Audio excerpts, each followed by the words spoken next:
Turning our attention now to the ASX, here's Matt Birney and Bulls and Bears with the latest public company views and interviews. Welcome to Bulls and Bears, brought to you today by battery metals explorer Caeneus Minerals, ASX code CAD. I'm Matt Birney and I'm joined now by the CEO of Caeneus Minerals, Rob Mosig. Hi, Rob. Hi there, Matt. Okay, so Caeneus Minerals has just completed phase one of a planned drill program into its historic highway nickel, cobalt, copper and palladium deposit near Port Hedland in WA's Pilbara. Highway was originally discovered by CRA back in the 90s when nickel prices were cellar dwelling at around $2,500 a tonne, less than 10% of today's nickel price that is probably closer to $29,000 a tonne. Okay, Rob, we'll get into your phase one drill results at Highway in just a minute, but firstly, what exactly did CRA discover back there in the 90s? What were the best drill numbers from that period? Well, let me give you two drill holes. One went 80 metres at 0.44% nickel from about 26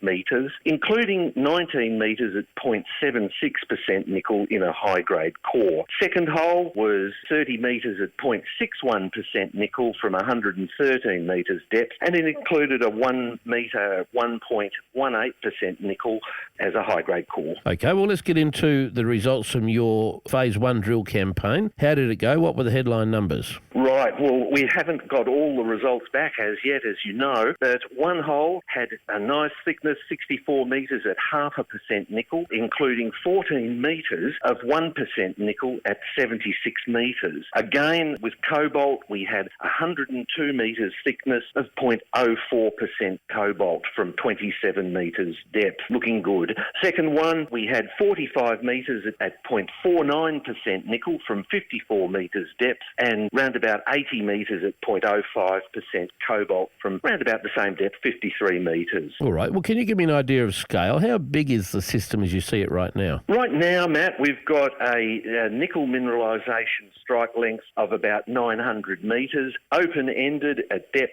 and strike, and cobalt round about 1.25 kilometres, and again open. I see you picked up some palladium in these new drill results. Is that something new? Because I don't recall seeing any palladium in the original CRA numbers. Well, very exciting point. It's something that wasn't examined in any great detail back in the 90s, and we're looking at it very, very closely because there's some nice numbers there. We've got 0.1 at the moment, but there's certainly more out there. I see you've got more results coming out in the next couple of weeks, so I look forward to seeing those. Rob Mosig from Caeneus Minerals, thanks for joining me on Bulls and Bears today. And remember, we're only here to give you information, not advice, which you should, of course, seek independently. I'm Matt Birney, and this is Bulls and Bears. For more public company CEO interviews, go to the Money page on the 6PR, 2GB and 3AW websites and click the Public Companies tab.